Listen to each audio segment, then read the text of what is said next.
Əfqanı hansı haqla saxlayır?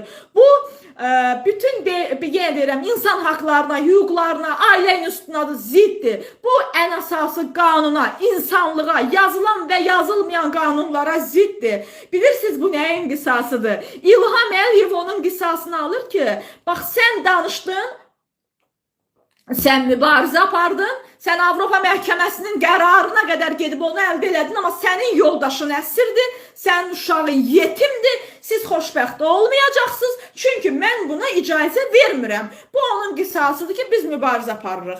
Bu onun qisasıdır ki, biz dirəniş göstəririk. Bu onun qisasıdır ki, mübarizə hissini insanlarda öldürür ki, zaten nəticəsi yoxdur. Nəyin mübarizəsini aparacaqsan? Bu idi mübarizə aparan, ailəsi parçalandı.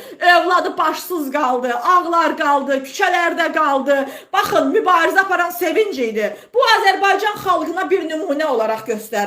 Bəli, çünki Azərbaycan xalqı da bu prosesləri izləyir. Əfqan həbsindən tutmuş, ta bugünə qədər bütün sıravi vətəndaşlar izləyir. Bütün çıxışlarıma baxıram, 10 minlərlə, 100 minlərlə insanlar baxır.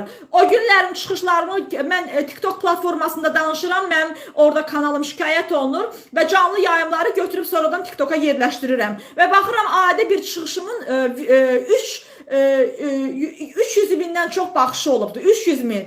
Hətta insanlar şərh bölümündə belə yazırlar ki, bəyənməyə belə qorxuruq. Məyər İlham Əliyev Azərbaycan xalqı reallığı bilmirmi? Sənin idarə etmə sistemini, sənin polisini, sənin prokuraturanı, sənin dövlət təhlükəsizlik xidmətinin nə qədər iyrənc və amansız olduğunu bilmirmi? İnsanlar şərh bölümündə yayımı bəyənməyə qorxurlar və onu etiraf edirlər. 10 mindən çox bəyənmə gəlibdir. Bu günlərim platformalar şikayət olunmasa, qadağalar qoyulmasa, qarşısı alınmasa, mənim milyonlarla baxışı olar çıxışımı. Mən bunu gözəl bilirəm.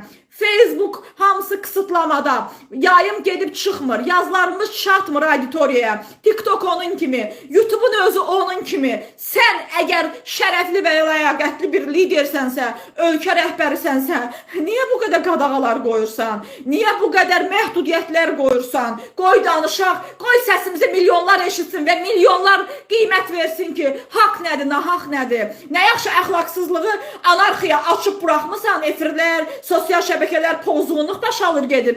Amma bir qadın ailəsini müdafiə edən, uşaqlarının başsız qalmasını istəməyən, günahsız həyat yoldaşını repressiyada, məhdudiyyətlər arasında yaşamasını istəməyən və ailəsinin bütövlüyü uğrunda mübarizə aparan bu nümunədir da məncə. Məncə bu çox gözəl bir nümunədir. Mən şəxsim olduğu üçün demirəm ha. Mən sıravi bir adam kimi bu cür